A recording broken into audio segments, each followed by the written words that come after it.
Hello, good evening to you all. कैसे हैं आप सारे लोग और कैसी चल रही है आपकी preparation.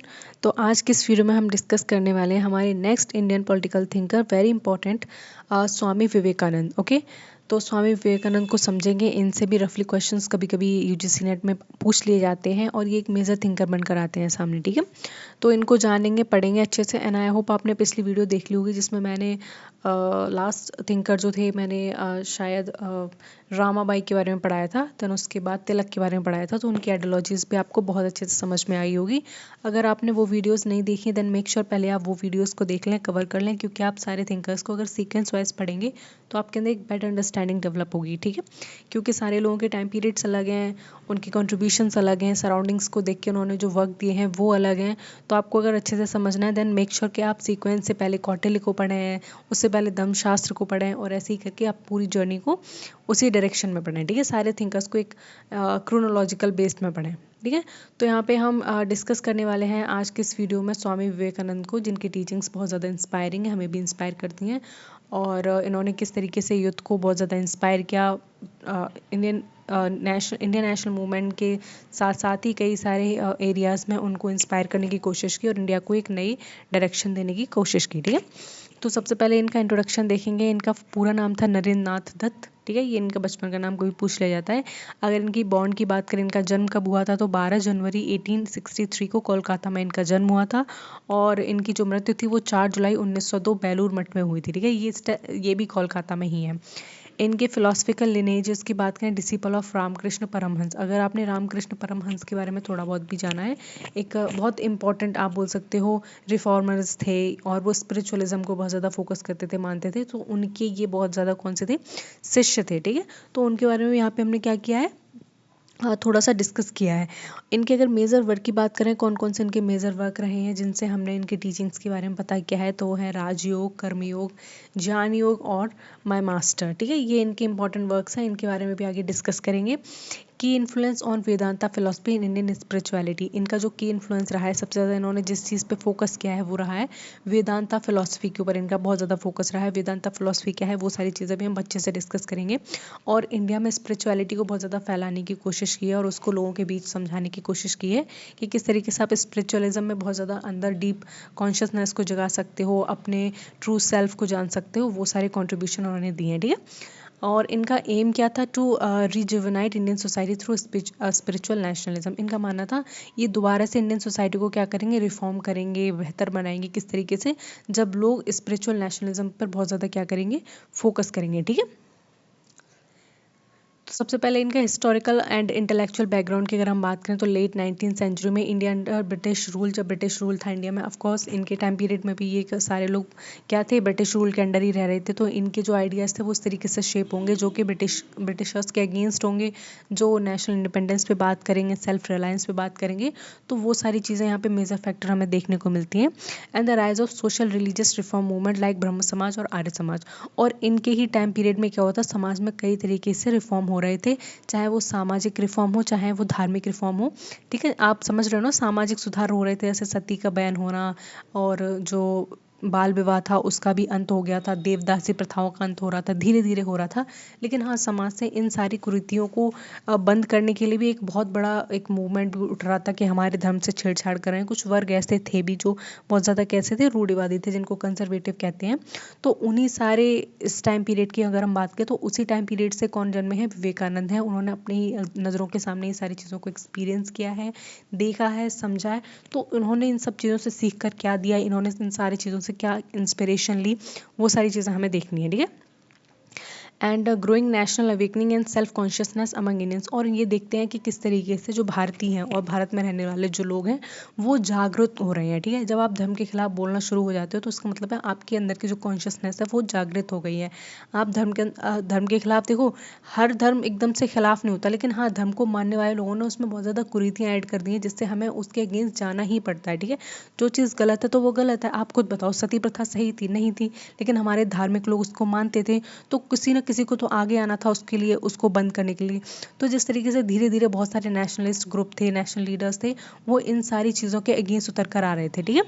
And Vivekananda sought a synthesis of western progress and Indian spirituality. लेकिन जो विवेकानंद थे वो ये सोच रहे थे कि क्यों ना हम जो वेस्टर्न प्रोग्रेस है, जो पश्चिमी शिक्षा है या फिर पश्चिम में जो भी प्रोग्रेस हो रही है, उसको हम भारतीय सभ्यता के साथ ऐड कर दें, ठीक है। ये इनका बहुत इंपॉर्टेंट यहाँ पे चीज़ रही है। इन्होंने पश्चिमी सभ्यता को भारतीय संस्कृति से क्या करने की कोशिश की है, ऐड करने की कोशिश की है, ठीक है। ठीक है, यहाँ तक समझ में आ गया। नेक्स्ट हम इसमें देखेंगे इनकी मेजर फिलॉसफी क्या रही है और इन्फ्लुएंस क्या रहा है, ठीक है। तो सबसे पहले ये वेदांता फिलॉसफी के बहुत बड़े प्रोपाउंडर रहे हैं, जिसको अद्वैतवाद वेदांता भी कहते हैं, जिसमें यूनिटी ऑफ एग्जिस्टेंस की बात करती हैं, यूनिटी ऑफ सोल की बात करती है, ठीक है। मतलब यहाँ पे आत्मा परमात्मा के मिलन की इस तरीके की बात होती है, ठीक है। और इनके जो गुरु थे रामकृष्ण परमहंस के, जो हम पहले ही बात कर चुके हैं, realisation of God through service of humanity, उनसे इनको एक टीचिंग मिली। वो ये कहते थे कि अगर आपको भगवान की सेवा करनी है या भगवान तक पहुंचना है, तो आपको मनुष्य की या फिर मानवता की सेवा करनी होगी, ठीक है। तो यही वेदांता फिलॉसफी कहती है, यही इसका कोर बिलीफ है कि जो अगर आपको आत्मा को परमात्मा से जोड़ना है, तो आत्मा को शुद्धि करो, मतलब आत्मा की सर्विस करो, आत्मा को स्पिरिचुअलिटी में लेकर आओ, आत्मा को शुद्ध करो, विचारों से शुद्ध करो, अपनी वाणी से शुद्ध करो, इस तरीके की बातें कहते थे, ठीक है। And Upanishad and Bhagavad Gita concept of inner divinity and karmayoga. और जो उपनिषद और जो गीता से इन्हें सीखने को मिला, स्वामी विवेकानंद को, वो ये सीखने को मिला कि जो इनर डिवाइनिटी है, मतलब जो हमारे अंदर आत्मा है, उसकी सोल बहुत ज़्यादा कैसे होनी चाहिए, प्योर होनी चाहिए। समझते हो ना आप, किसी के लिए द्वेष भाव मत रखो, किसी के लिए बुरा मत सोचो, जैसे तुम मुँह पर हो वैसे ही दिल से उसके लिए रहो, साफ आत्मा रखो, साफ अपने कर्म रखो, ठीक है। Western thinker influence of rationality and individualism. और जो वेस्टर्न थिंकर्स हैं जितने भी, जिनको स्वामी विवेकानंद ने पढ़ा है, उनका इन्फ्लुएंस इन पर इतना पड़ा कि वो रैशनैलिटी की बात करते थे, ठीक है। वो ऐसी किसी चीज़ की बात नहीं करते थे, अंधविश्वास को नहीं फैलाते थे, वो बहुत ज़्यादा धार्मिक नहीं थे वेस्टर्न थिंकर्स। वो क्या करते थे, वो ह्यूमन आइडियाज़ को कोर में रखते थे, ठीक है। बहुत सारे थिंकर्स आपने देखे थे, हमने जैसे जॉन लॉक को पढ़ा, जेएस मिल को पढ़ा, वो सारे लोग क्या करते थे, ह्यूमैनिटी की बात करते थे। क्लासिकल थिंकर्स को हमने कितना सारा पढ़ा लिबरलिज्म में, तो वो सारे लोग क्या कहते हैं, ह्यूमंस को सेंटर में रखते थे, देन अपने आइडियाज़ को उसके इवॉल्व बताते थे। और जो कि बिल्कुल सही भी है, हम ह्यूमन बींग सबसे सुपीरियर रेस हैं अगर इस वर्ल्ड में, क्योंकि हैं ही भाई, अगर देखा जाए तो सबसे सुपीरियर तो हम लगते ही हैं, क्योंकि हमने इतना डोमिनेट कर रखा है पूरे वर्ल्ड को, हम जैसा चाहते हैं वैसा होता है। नेचर ने सबको, क्रिएचर को सबको एक जैसा बनाया है, अपने हिसाब से सही बनाया है। लेकिन देखो ना, जितने बड़े से बड़े क्रिएचर थे, चाहे वो स्नेक्स हो गए, एलिफेंट हो गए या लायन हो गए, हमने सबको जू में रख रखा है और हमने उनको एकदम से डोमिनेट कर रखा है। हम डोमिनेंट रेस हैं, हम सोच सकते हैं, हमारे अंदर रैशनैलिटी है, हम अपने भलाई के बारे में सोच सकते हैं। तो वही सारी चीज़ें कौन रख रहे हैं, विवेकानंद आगे रख रहे हैं, ठीक है। डिवाइनिटी ऑफ सोल की बात कर रहे हैं, जिसमें core ideas of Vedanta philosophy या फिर विवेकानंद की फिलॉसफी की बात करें तो उसमें यूनिवर्सल रिलीजन की बात करते हैं, जिसमें वो कहते हैं कि इस धरती पे जितने भी धर्म हैं, सारे धर्म कैसे हैं, एक जैसे हैं, सारे धर्म सत्य की बात करते हैं, सारे धर्म एक जैसी पाठ पढ़ाते हैं, ठीक है। वो बात सही भी कहते हैं, अगर आप सभी धर्मों को ढंग से पढ़ो समझो, तो सारे धर्म क्या करते हैं, मानवता की बात कहते हैं, ह्यूमैनिटी को अपलिफ्ट करने की बात करते हैं।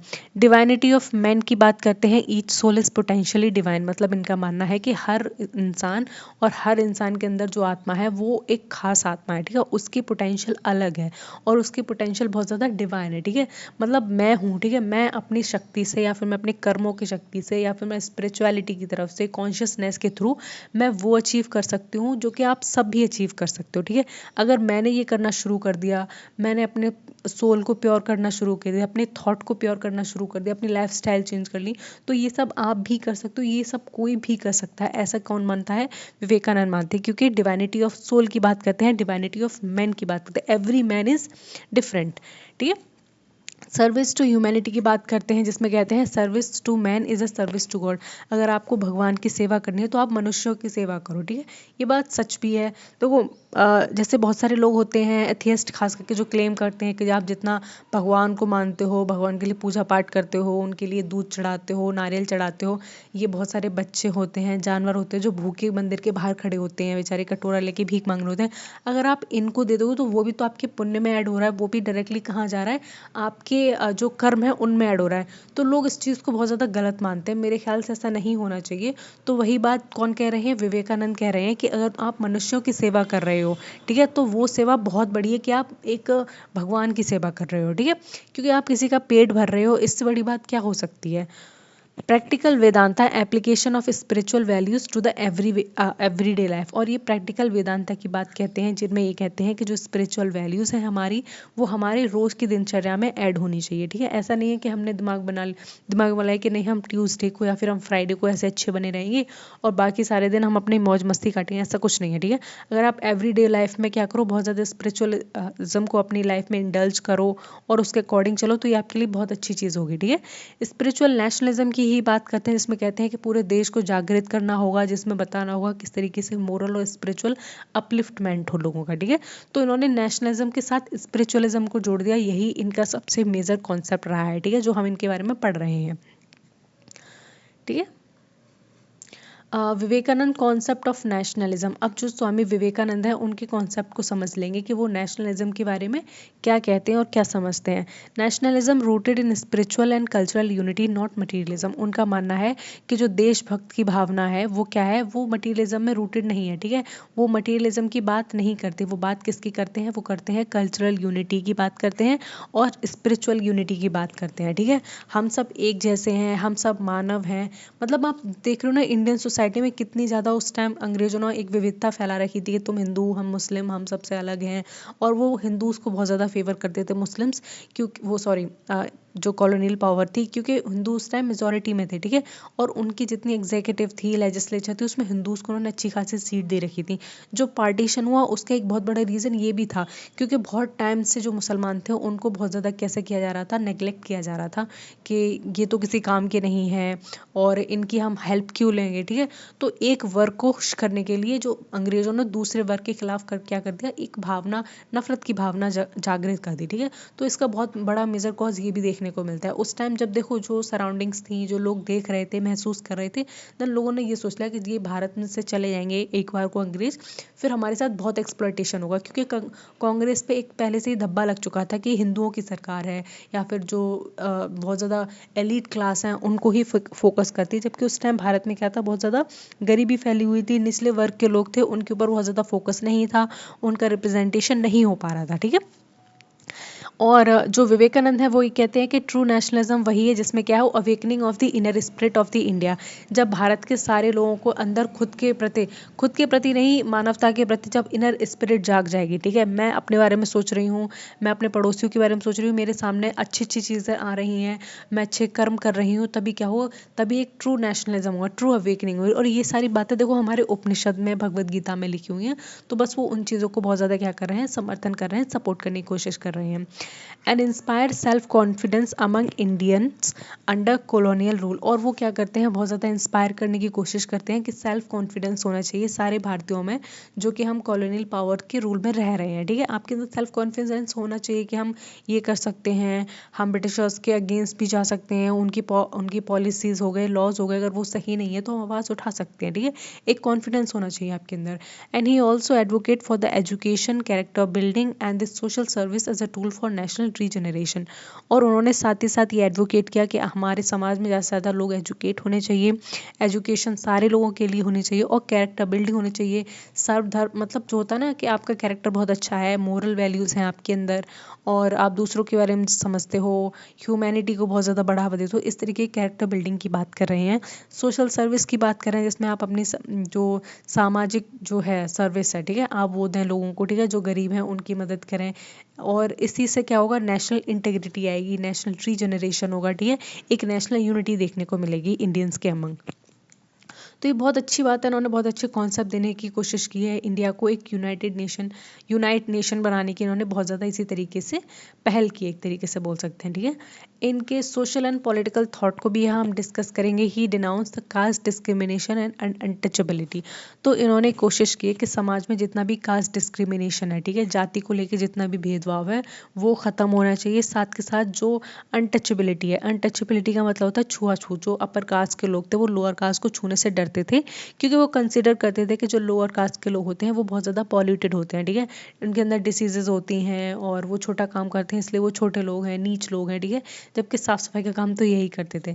तो अनटचेबिलिटी और कास्ट डिस्क्रिमिनेशन जैसे जो सोशल बहुत ज़्यादा एक बोल सकते हैं सोशल बोल सकते हैं कि क्या बोल सकती हूँ, सोशल कर्स या फिर सोशल डिसीजेज थी, उनको बहुत ज़्यादा ये क्या करते थे, हटाने की कोशिश करते थे और उनको बिल्कुल भी लागू करने की कोशिश नहीं करते थे।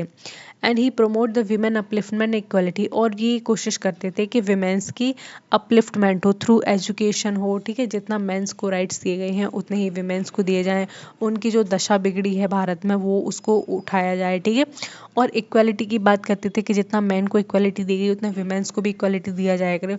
अभी हम देखो इक्वालिटी हमें कॉन्स्टिट्यूशन ने इक्वालिटी दी है, as a human being man and women सबके पास इक्वालिटी है, लेकिन अगर हम उस टाइम की बात करें तो जो विमेंस थी उन्हें बिल्कुल इक्वालिटी नहीं थी, उन्हें पढ़ने लिखने की, बाहर जाने की, कहीं से भी इक्वालिटी नहीं थी, उन्हें तो बिल्कुल ही बहुत ज़्यादा उनके साथ डिस्क्रिमिनेशन होता था। जितना आप दलित और छोटी कास्ट के लोगों के साथ होता, उतनी अपर क्लास की जो विमेंस होती थी उनके साथ भी मतलब बहुत ज़्यादा, और उन्हें इन चीज़ों पे प्राउड होता था मतलब मेंटालिटी ऐसी बन गई थी कि उन्हें ये लगता था हम अपर कास्ट के, तो ये हमारे लिए बहुत बड़ा सुख है, लेकिन उन्हें ये नहीं पता कि असल में तुम्हें किचन में रखा जा रहा है, तुम्हें ना बाहर पढ़ने दिया जा रहा है, तुम्हें ट्रू सेल्फ नहीं जानने दिया जा रहा है, तुम्हें ये नहीं पता कि तुम्हारे देश का प्रधानमंत्री कौन है, तुम्हें ये नहीं पता कि घर में जो मुद्दे हैं या फिर जो घर में कोई अहम फैसले हैं वो भी तुम्हें लेने चाहिए। तो ऐसी कोई चीज़ नहीं पता, बट बस वो होता था ना, लोग एरोगेंस होते थे, या फिर जब महिलाएं कम पढ़ी लिखी होती हैं तो वो अपनी छोटी सी दुनिया को ही बहुत ज़्यादा क्या समझ लेती हैं, पूरा संसार समझ लेती हैं और उसी में खुश रहती हैं। साथ में he called for the strength, fearlessness and self reliance. इन्होंने क्या किया, स्ट्रेंथ के ऊपर बात की है कि हमारे सारे जो ह्यूमन बींग्स हैं या फिर सारे जो इंडियन नेशनल्स हैं उनके अंदर क्या होना चाहिए, स्ट्रेंथ होनी चाहिए, पावर होनी चाहिए, यूनिटी होनी चाहिए, फियरलेसनेस होनी चाहिए, किसी भी चीज़ से डर नहीं लगना चाहिए उन्हें, और सेल्फ रिलायंस होना चाहिए, मतलब वो आत्मनिर्भर होने चाहिए, उन्हें किसी पे भी डिपेंड होने की ज़रूरत नहीं है, ना ब्रिटिशर्स पे और ना ही दूसरे इंडियंस पे, ठीक है, इतना उनके अंदर पोटेंशियल होना चाहिए, इतना पावर और इतना टैलेंट होना चाहिए। And he believed in karma and duty. Political freedom must be earned through moral awakening. और वो बिलीव करते थे कर्मा पे और ड्यूटी पे, आपका जो धर्म है आप उस धर्म को निभाओ, साथ के साथ आपके कर्म कैसे होने चाहिए, शुद्ध होने चाहिए, और इन्हीं दोनों चीज़ से क्या होगा, पॉलिटिकल अवेकनिंग आएगी किसके अंदर, जो इंडियन लीडर्स हैं या फिर इंडियन पीपल हैं उनके अंदर, ठीक है। रिलीजन एंड यूनिवर्सलिज्म, अब देखो ये रिलीजन के बारे में क्या कहते थे, धर्म के बारे में क्या कहते थे, वो चीज़ें भी यहाँ पे समझ लेंगे, ठीक है। तो धर्म के बारे में जो स्वामी विवेकानंद कहते थे वो ये कहते थे कि जो रिलीजन है it is as a realisation not dogma और रिचुअल्स। उनका मानना था जो धर्म होता है वो रियलाइजेशन का काम करता है, धर्म आपको जानने का काम करता है, आप कौन हो, आप क्या हो, आपकी आत्मा क्या है, शुद्धिकरण, इस तरीके की बातें करता है, ना कि ये रिचुअल्स की बात करता है, ना कि सोशल सुपरस्टिशन की बात करता है जो बना रखे हैं समाज में, और ना ही किसी डॉगमा या रिचुअल्स की बात करता है, ठीक है। And taught tolerance and harmony among religion, और हमें धर्म क्या सिखाता है कि हमें टॉलरेंस रहना चाहिए, मतलब हमें सारे धर्मों का सम्मान करना चाहिए, साथ में एक हार्मनी स्टैब्लिश करनी चाहिए सारे रिलीजन्स के बीच में, ठीक है। अगर आपके ओपिनियंस किसी से नहीं मिल रहे हैं तो ऐसा नहीं है कि वो गलत है, ठीक है, वो भी सही हो सकता है अपनी जगह पे और आप भी सही हो सकते हो। And promoted universal brotherhood and global piece, और ये यूनिवर्सल ब्रदरहुड की बात करते हैं, साथ के साथ ग्लोबल पीस की भी बात करते हैं, जिसमें ये कहते हैं कि ये पूरे देश दुनिया के लोग हैं, सब आपस में भाई बहन हैं और हम सब इस धरती को शेयर कर रहे हैं, ह्यूमन गुड्स के लिए शेयर कर रहे हैं, ठीक है।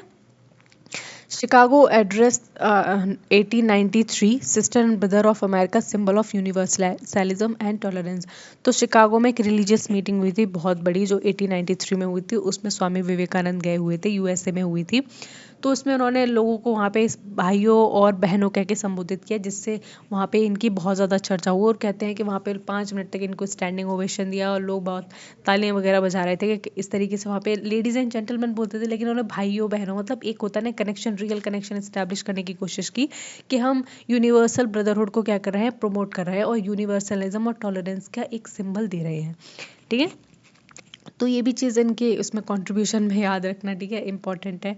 Influence on Indian national movement, इनका इन्फ्लुएंस क्या पड़ा इंडियन नेशनल मूवमेंट में वो भी जान लेंगे। Inspired leaders like Aurobindo, Gandhi, Netaji Subhash Chandra Bose. देखो इन्होंने बहुत सारे लीडर्स को इंस्पायर किया, जिसमें अरबिंदो थे, ठीक है। उनकी टीचिंग्स बहुत ज़्यादा डिफरेंट है, जिसने नेशनल अवेकनिंग के लिए बहुत ज़्यादा सॉन्ग्स लिखे, लोगों के अंदर जगाया कि आप जागो, अपने प्रति की अपने देश भाव को जगाओ, ठीक है, देश प्रेमी बनो, इस तरीके की बातें देखने को मिलती हैं। बाद में गांधी जी भी एक बहुत बड़े इन्फ्लुएंस रहे थे इनके, नेताजी सुभाष चंद्र बोस भी साथ में, ठीक है। And he also strengthen the idea of self reliant India, और उन्होंने क्या क्या एक आइडिया दिया जिसमें बोला था कि भारत आत्मनिर्भर भारत होना चाहिए, ठीक है। Give spiritual dimension to Indian nationalism, और उन्होंने एक तरीके से स्पिरिचुअल डायमेंशन दिया किसको, इंडियन नेशनलिज्म को। भारत में जो एक देश भाव की भावना जागृत हुई थी उसको स्पिरिचुअलिज्म की तरफ ले जाने की इन्होंने बहुत ज़्यादा कोशिश की थी, और जो कि सही भी है। जब तक हमारे अंदर एक देश प्रेम की भावना जागृत नहीं होगी, क्या हम यूनाइट हो सकते हैं? बहुत हद तक पॉसिबल है, नहीं होंगे, क्योंकि आप लोग फिर सेल्फिश हो जाओगे, सोचोगे अरे हम अपना देख लें, हम वो कर लें, हम क्या करेंगे। लेकिन आपके अंदर जो इग्नाइट होनी चाहिए फायर, कि नहीं हमारी कंट्री है, हमारा देश है, हम प्रोटेक्ट करेंगे, तो ये भावना कैसे आएगी? ये भावना वननेस से आएगी, यूनिटी से आएगी, ठीक है। And his teachings became a moral foundation for the India's freedom struggle, और इनकी जो टीचिंग्स थी, इन्होंने जितनी भी शिक्षाएं दी, वो एक मोरल फाउंडेशन बन गई थी भारत के फ्रीडम स्ट्रगल के लिए, ठीक है। हिज मेजर वर्क ऑफ स्वामी विवेकानंद, तो स्वामी विवेकानंद के हम मेजर वर्क को यहाँ डिस्कस करेंगे, तो वो है राजयोग, Karmayoga, Jnana Yoga, my master, lecture from Colombo to Cambodia. ये पांचों बुक्स बहुत ज़्यादा इंपॉर्टेंट है, आपको पांचों की पांचों याद होनी चाहिए, ठीक है। इसको प्रॉपर्ली नोट कर लेना और समझ लेना, समझ कर लेना, याद करनी है भाई, समझने वाली तो इसमें कोई चीज़ है नहीं, क्या है क्या नहीं है, बस याद करने वाली, तो आपको हर चीज़ याद रहनी चाहिए, ठीक है। नेक्स्ट हम इसमें डिस्कस करेंगे इनकी लेगेसी के बारे में। तो he founded Ramakrishna mission in 1893 for social service and spiritual upliftment. तो इन्होंने रामकृष्ण मिशन 1893 में इस्टेब्लिश किया था, बहुत इंपॉर्टेंट पॉइंट है, इसको प्लीज़ नोट कर लेना, ठीक है। जो क्या करता था, सोशल सर्विस की बात करता था, समाज में जितने भी लोग हैं उनकी सर्विस के लिए। सोशल सर्विस का मतलब होता है ना, अभी प्रेजेंट कितने सारे NGOs खुले हैं जो सर्विस देते हैं, चाहे वो पुअर किड्स को हो गए, चाहे ऑर्फनेजेस हो गए, तो ये क्या है, ये सब सोशल सर्विस का पार्ट होते हैं। तो उसी तरीके से जो रामकृष्ण मिशन था वो भी एक सोशल सर्विस का पार्ट था, और स्पिरिचुअल अपलिफ्टमेंट करता था लोगों को, ठीक है। लोगों को वननेस की शिक्षा देता था, लोगों को यूनिटी, डिवाइनिटी, इन सब बातों पे बहुत ज़्यादा गौर करता था। And declared as youth icon of India, और जो स्वामी विवेकानंद है वो एक यूथ आइकन ऑफ इंडिया बन गए, ठीक है। मतलब अभी भी अगर उन्हें जाना जाता है तो इसीलिए जाना जाता है क्योंकि उन्होंने जो यंगस्टर्स थे इंडिया के, उनसे अर्ज किया कि आप आगे आओ, ठीक है, आप ही आगे, आप बैकबोन हो नेशन की, आपको अपने देश को बनाना चाहिए, आपको ही अपने देश को आगे की राह दिखाना चाहिए, इस तरीके की बात उन्होंने की, और उन्होंने बहुत ज़्यादा इंस्पायर किया हम जैसे युवाओं को, ठीक है। इन्हीं की तर्ज पे जो नेशनल यूथ डे है वो मनाया जाता है। इनको जो बर्थडे थे उस बर्थडे है उसको रिमार्क करते हुए, तो 12 जनवरी को नेशनल यूथ डे मनाया जाता है, ये भी आपको पता होना चाहिए। And continue to inspire philosophy of service, unity and nationalism, और ये हमें इंस्पायर कर रहे हैं कंटिन्यूसली फिलोसफी ऑफ सर्विस के बारे में, यूनिटी के बारे में और नेशनलिज्म के बारे में, ये बहुत ज़्यादा इंपॉर्टेंट है, ठीक है। इनका अगर रिलेवेंस की बात करें टुडेज टाइम में इनका रिलेवेंस क्या है, तो message of universal brotherhood and harmony in global conflict. तो इन्होंने जिस तरीके से एक मैसेज दिया यूनिवर्सल ब्रदरहुड का, कि इस पूरी दुनिया में जितने भी लोग रह रहे हैं वो आपस में भाई बहन की तरह रह रहे हैं, एक घर में रह रहे हैं, ठीक है, और सबको हारमोनियसली रहना चाहिए, ठीक है, लड़ाई झगड़ा नहीं करनी चाहिए, मटेरियल लाइफ के पीछे इतना नहीं भागना चाहिए कि आप दूसरों को परेशान कर रहे हो, दूसरों का सुख चैन छीन ले रहे हो, तो ये चीज़ नहीं होनी चाहिए। तो ये ग्लोबल कॉन्फ्लिक्ट में बहुत ही इंपॉर्टेंट क्या बन जाता है, एक टॉपिक बन जाता है, जिसमें हम जो होता है आइडलिज्म का ये कॉन्सेप्ट है। Emphasise on youth empowerment and national building, और ये एम्फोसाइज करते हैं यूथ एम्पावरमेंट में, जितना भी युवा है उसका एम्पावरमेंट होना चाहिए, और नेशन बिल्डिंग में उनका बहुत बड़ा हाथ होना चाहिए, ठीक है। अगर आप देखो तो किसी भी देश में सबसे इंपॉर्टेंट यूथ रखते हैं, ठीक है। आप मिलिट्री में देखो, किसी भी सर्विस में देखो, ओल्ड पीपल थोड़ी ना है, सारे यंगस्टर्स हैं, यूथ हैं, हम जैसे, आप जैसे, हम ही जैसे आर्मी में हैं, हम जैसे टीचर्स हैं, डॉक्टर्स हैं, सारी सर्विसेज हम ही तो प्रोवाइड कर रहे हैं, तो हम ही नेशन बिल्डिंग कर रहे हैं एक तरीके से देखा जाए तो। And need for value based education and ethical leadership, और एक नीड बताते हैं कि ये नीड बन जाती है कि हम वैल्यू बेस्ड एजुकेशन दें लोगों को, ठीक है, जिसमें मोरल वैल्यूज़ को शामिल किया हो, और जिसमें नेशनलिज्म का आइडिया को शामिल किया हो, जिसमें ह्यूमंस की सर्विसेज के बारे में बताया गया हो। तो ऐसी एजुकेशन बेस्ड होना चाहिए। साथ में इथिकल लीडरशिप होनी चाहिए कि आप हमेशा लीडरशिप की जो क्वालिटीज़ हैं वो बहुत ज़्यादा क्या करें, आपको इंस्पायर करें, लेकिन इथिकली होना चाहिए। आप लीडर हो तो ये नहीं है कि आप ईगोइस्टिक हो गए हो बहुत ज़्यादा, नहीं, इथिकली लीडर होना चाहिए। अगर किसी की प्रॉब्लम है आपके सामने, आपसे छोटा है कोई लीडर, सॉरी लीडर नहीं, आपका कोई मान लेते हैं कोई भी आपके साथ का है, ग्रुप का है, टीममेट है, अगर उसको दिक्कत है तो भाई आप उसका काम कर सकते हो, ठीक है। ये इथिकली एकदम मोरल वैल्यूज़ को दर्शाता है। And is called rise awake and stop not till the goal is reach. और इनका बहुत अच्छी एक कोटेशन है जो कि भाई हर जगह यूज़ होती है, मतलब मैंने तो हर जगह लाइब्रेरी में देखी है, उठो जागो और तब तक चलो जब तक कि तुम अपने लक्ष्य को ना पालो, ठीक है। ये बहुत अच्छा उनका कोटेशन है, तो आपको वो भी याद रखना है कि ये किसने कहा है, ठीक है। कभी भी पूछ लेंगे, वैसे पूछा नहीं है, लेकिन हाँ भाई कुछ भी पूछ सकते हैं एग्जामिनेशन में, कोई भी चांसेस बन सकते हैं पूछने की, ठीक है। तो आई होप सारे लोगों को वीडियो समझ में आई होगी, सारे लोगों ने स्वामी विवेकानंद को अच्छे से समझा होगा, पढ़ा होगा, और जिसको समझ में नहीं आई देन मेक श्योर आप वीडियो को दोबारा देख लें, प्रॉपर नोट्स बना लें। इनकी बुक्स को याद रखना बहुत ज़्यादा इंपॉर्टेंट है, ठीक है। और रामकृष्ण मिशन की डेट याद कर लेना, और इसमें शॉर्ट आपको देखो आइडियोलॉजी मेजरली पता होनी चाहिए, किसका क्या कंट्रीब्यूशन है, क्या कहना चाह रहा है, और कौन स्पिरिचुअल नेशनलिज्म की बात कर रहा है, सोशल सर्विस की बात कर रहा है, ये चीज़ें पूछती जाती हैं। वन वर्ड में दे दिया जाएगा कि स्वामी विवेकानंद किन किन चीज़ों के ऊपर फोकस करने की बात करते हैं, तो आपको पता होना चाहिए, ठीक है। So this is all about Swami Vivekananda. तो कल हम पढ़ेंगे नेक्स्ट हमारे पॉलिटिकल थिंकर। ऐसे ही काफ़ी सारे थिंकर्स हैं, हमें धीरे धीरे सारे कवर करने हैं, ठीक है। टाइम भी हमारे पास ज़्यादा नहीं है, और पढ़ते रहो अच्छे से, अपनी तैयारी बढ़िया तरीके से रखो, ठीक है। एग्ज़ाम अभी पास आ रहा है, बहुत दूर नहीं है। देन ओके, चैनल सब्सक्राइब कर लेना और पढ़ते रहना, ठीक है। Bye bye.